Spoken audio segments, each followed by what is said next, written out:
Yo guys, welcome back to another video. Today I'm going to be reviewing none other than The Way of Kings by Brandon Sanderson, the first book of the Stormlight archive. Now originally it was supposed to be a book club book. Yeah, like hair on my chin. A book club book. We were supposed to do that over the course of a couple of months starting back in October. Ended up having to cancel that just because of time constraints between me as well as other participants, and just lack of overall participation. Didn't have the exact turnout that we would have liked to make it worthwhile. So I just went ahead and read it on my own, with my girlfriend reading it around the same time as me as well. So we're actually still talking about it. I finished it though, she's still finishing it up.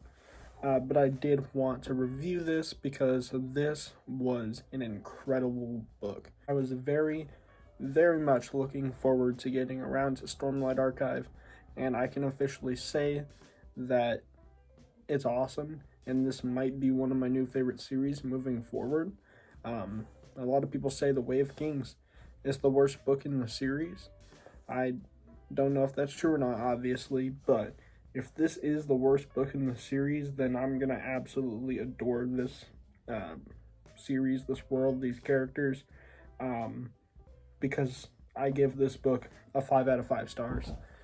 It is almost perfection in my opinion. And of course, I am going to talk about some of the specifics, characters, some of the plot stuff, world building, and also some of just the themes and aspects and tropes and whatnot that I did especially like about it. But if you guys do go on to enjoy the video, please be sure to leave a like and subscribe if you haven't already. The link to my official Discord server is also going to be in the description. If you guys want to go check that out, that'd be awesome. Come hang out, join us. Tell me what you think about the book if you have read it, and you can do the same thing in the comments as well. Yeah, without further ado, let's get into it.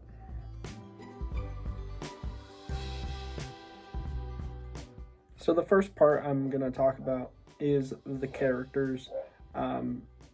Absolutely amazing character work by Sanderson here. My favorite character, and definitely moving into one of my favorite characters of all time, just in fiction, is Kaladin Stormblessed. I know this is his book in the series, as we do get quite a few flashbacks from him, but I absolutely love the trope of the slave arc. I think that it's one of the most interesting arcs that a character can go through. I loved it in Saxon Tales when that happened, I believe in book 4, in Vinland Saga, which is my favorite manga of all time. Right there.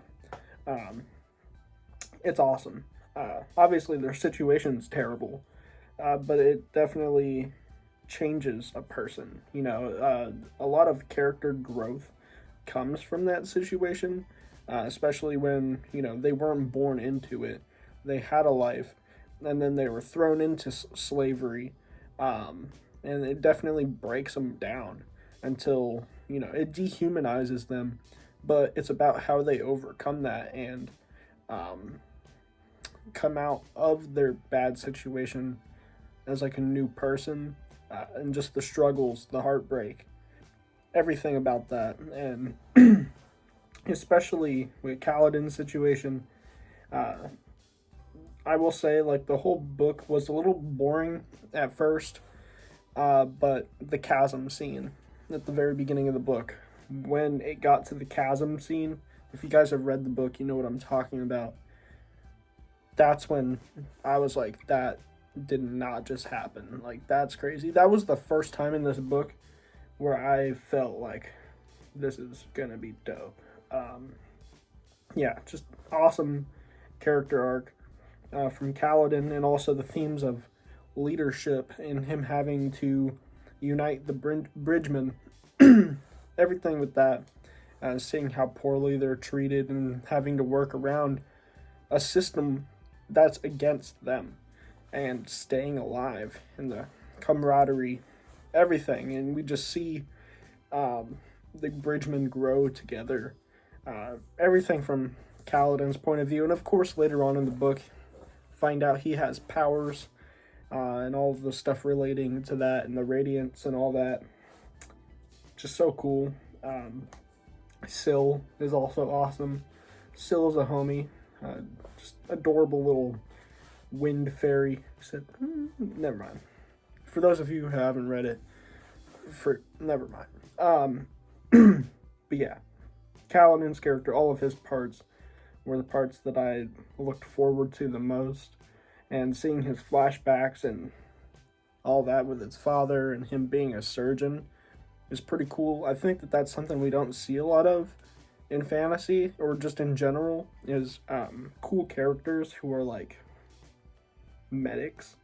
And Kaladin being like a war surgeon, I think that that's kind of cool. And also him being an expert with a spear.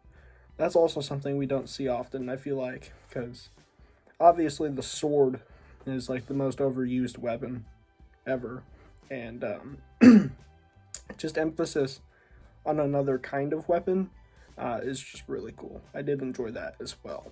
Moving on to another character who I thought was just awesome, Dalinar. His point of view chapters were like my second favorite. If we're taking like the three main characters, Kaladin, Dalinar, and Shallan, Dalinar is my second favorite, and Shallan, I'll get to her, but definitely my least favorite. But with Dalinar, he's just cool, very stoic and very powerful, but his whole situation, you know, he's a bit jaded. He was one of the greatest warlords of all time, and now he's getting older. There's all these young bucks that are, you know, doing their thing, and people are forgetting, like, who he was, you know? Like, they acknowledge that he's the Blackthorn, like, one of the greatest warriors ever, but they feel like he's kind of losing it, you know, and they're trying to take advantage of any sign of weakness as possible. And eventually he starts having these visions of, like, prophecy from God, and he doesn't know if he's going insane or if they're actually sent by God. And there's this whole politics. His brother was the king who died at the very beginning, so that's how you know, like, he's a very powerful man, not just in physical strength, but like political strength as well. He's the right hand of the king, pretty much. The new king, who's his nephew. It's just really awesome. Everything with Sadeas and stuff too that we find out at the end of the book. That whole scene where with Dalinar and Kaladin later on in the book. Just that, what they call the Sanderlanche, everything with that, just fantastic. And everything leading up to it, trying to figure out this little mystery. Dalinar almost reminded me of a bit of a Ned Stark, especially trying to figure out this whole little murder mystery kind of thing. Definitely reminded me of a Game of Thrones, with Kaladin trying to figure out, or not Kaladin, Ned Stark trying to figure out, like, Jon Arryn and all that stuff. It's definitely a little reminiscent of that, in my opinion. But yeah, Dalinar's chapters were cool. We do see a little bit of his son, Adolin. I think that's how you pronounce it. Adolin, I'm gonna be honest, like, he's okay. I think he's kind of a spoiled brat, though. And especially with his interaction with Kaladin, I can tell that they're probably going to have a little bit of a rivalry. But I don't know.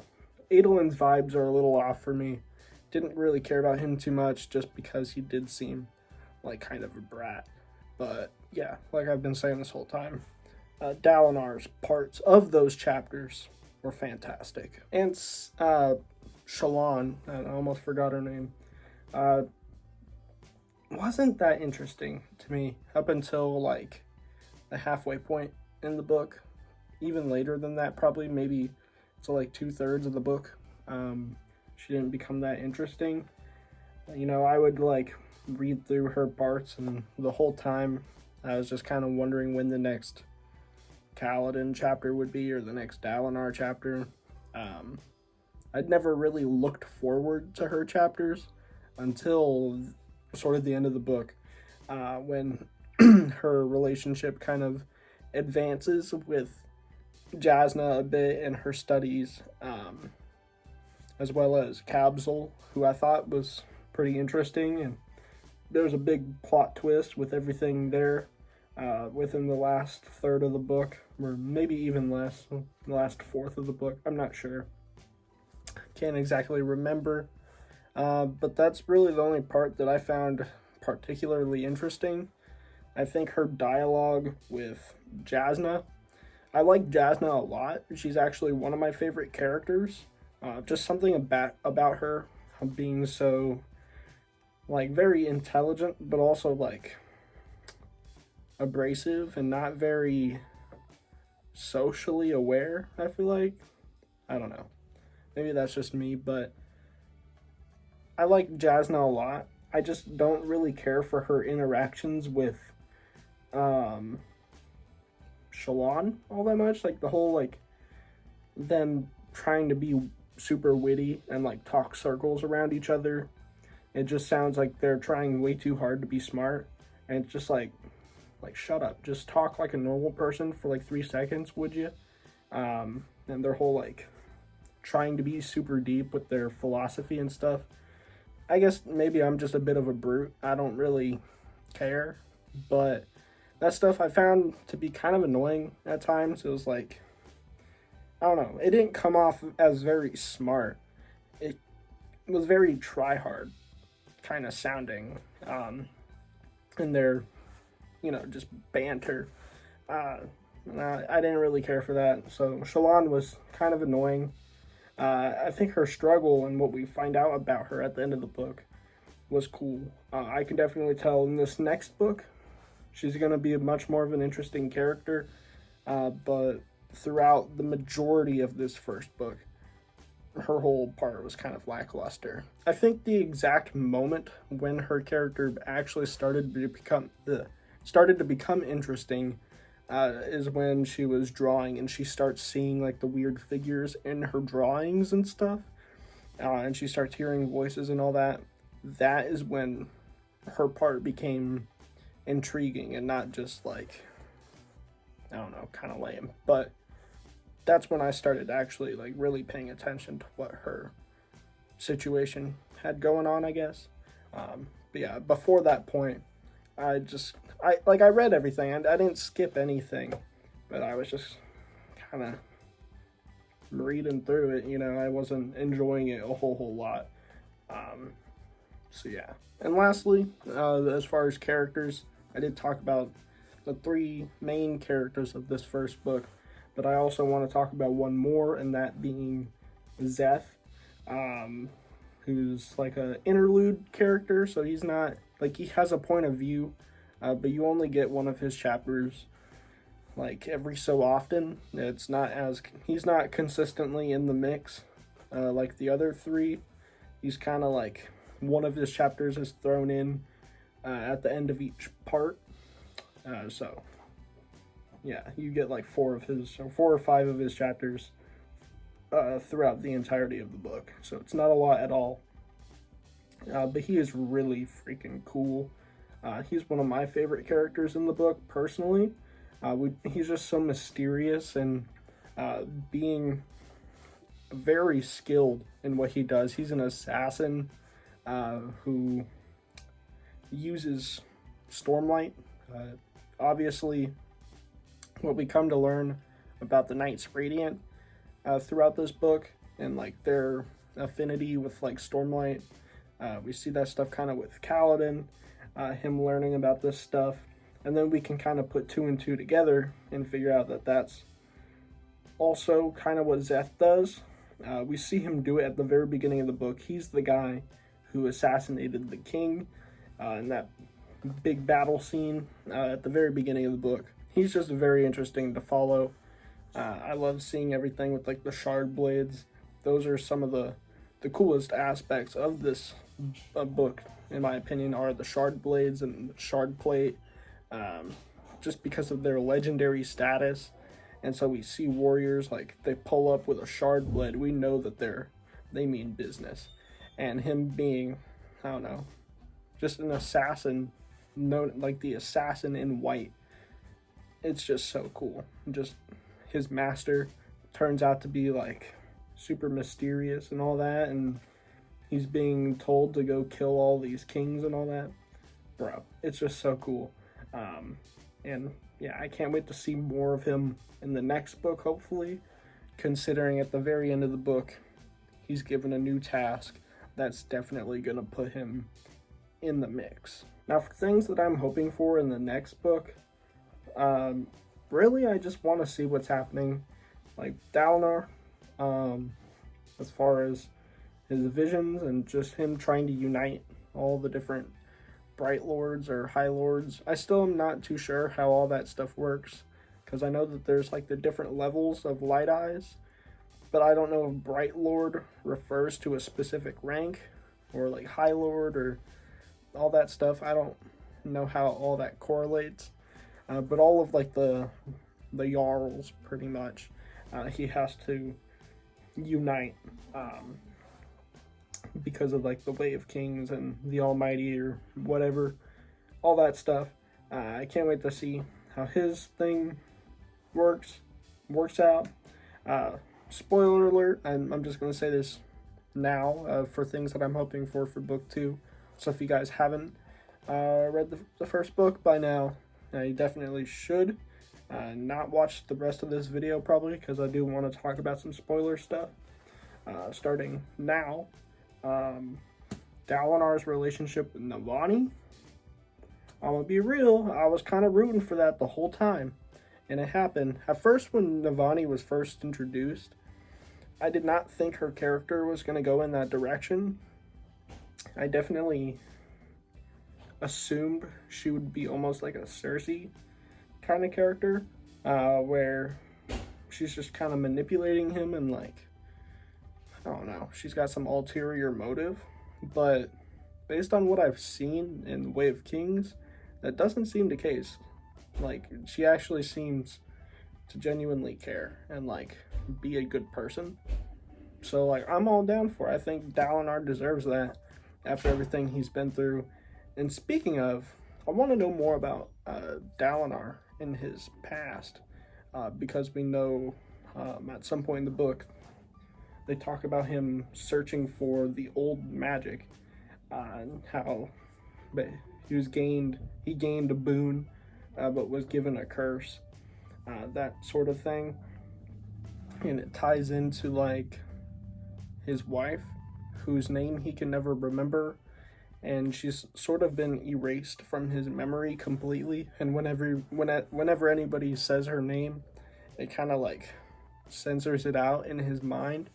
And I thought that was a really interesting aspect. So I wonder how his mother is going to play out. Or not his mother, his wife, sorry. Adolin's mother. And again, that part was also reminiscent of Game of Thrones. Reminded me of, like, Jon Snow's mother. It's like, well, who's his mother, you know? And we never really find out. Well, we do later on. But in the first few books, it's a great mystery. And that's reminiscent. And I like that. I think that that's pretty cool. So yeah. Wanting to know more about Dalinar's past, his time as the great warlord known as the Blackthorn, with Kaladin, his new position that he was given by Dalinar. I think that's super cool, and hopefully he obtains a cooler weapon. I want, like, he could have gotten a shard blade at so many points. I understand why he didn't take it, but, like, come on, man. Kaladin needs a shard blade, or like a shard spear, if that's even possible. That would be awesome.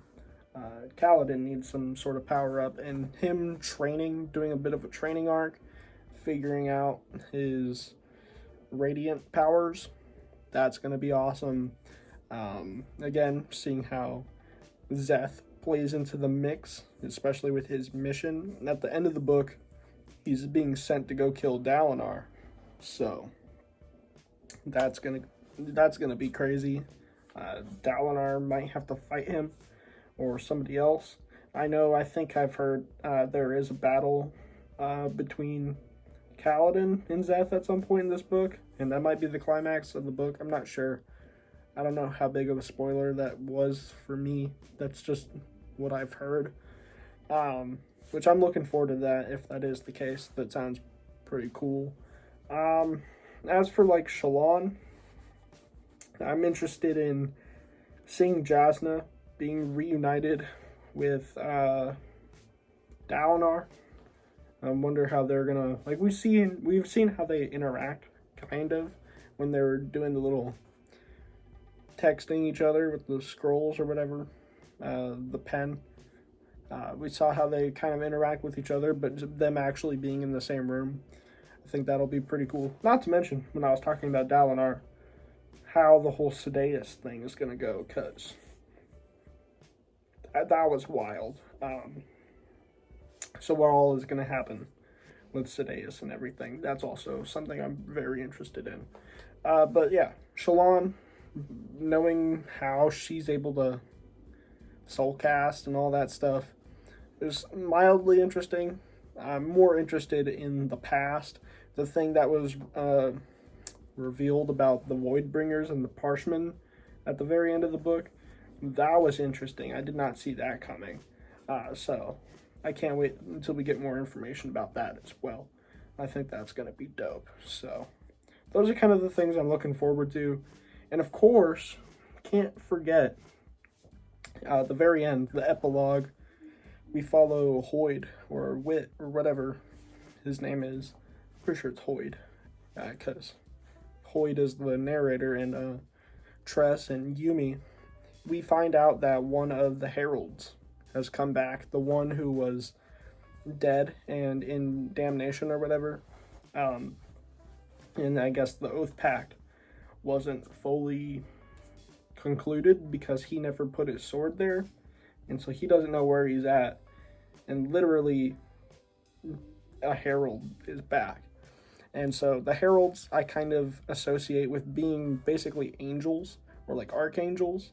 Of course, like the Almighty being God, and then the heralds being like archangels. That's just kind of what I imagine them as. So that is super dope too. So all these things I cannot wait for in the second book. Hopefully all of these things we get some answers, and yeah, hopefully we get some more cool stuff, which I'm sure we will. I can go on for literally hours talking about everything I liked about this book, so I'm just going to give one more final kind of overall review. It's a very long book, very dense book. I don't think I've ever read a book this densely packed with information, and where every detail just feels so deliberate, and just so methodical. Like, everything in this book feels like it has a place. I don't think I've ever felt like that before, where I feel like I need to take notes almost. I've never felt like that before when reading a book, and this book made me feel that way. World building is amazing, character writing, amazing, the plot is interesting, the mysteries are even better, keeping me intrigued. Again, can't wait for book 2, 5 out of 5 book. I think at this point, when it comes to my star ratings, like, there's different levels of a 5 and different levels of a 4.